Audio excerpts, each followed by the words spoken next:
Despois da auga, o té é a bebida máis consumida en todo o mundo. Na provincia de Pontevedra hai un vínculo especial con el grazas á camelia, nun dos lugares do Salnés onde podemos atopar un dos mellores xardíns de camelias no Mosteiro da Armenteira. A Deputación conmemorou hoxe o Día Internacional do Té. O Día Internacional do Té celébrase dende o ano 2020. O lema deste ano é unha cunca de té para mellorar a vida.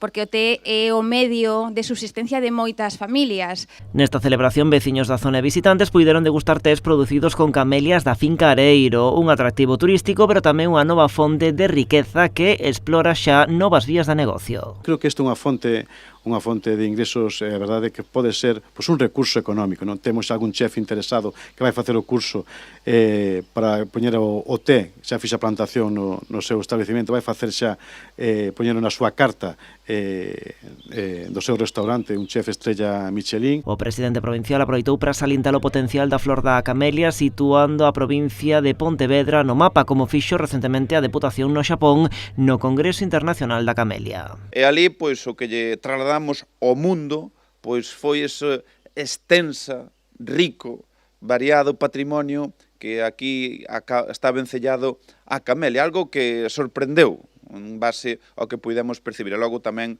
se trasladaron ali conclusións de estudios que foron tremendamente interesantes para o resto do mundo, pero nós tamén, lóxicamente, tivemos esa faceta de recoller cuestións que se plantexan e que poñemos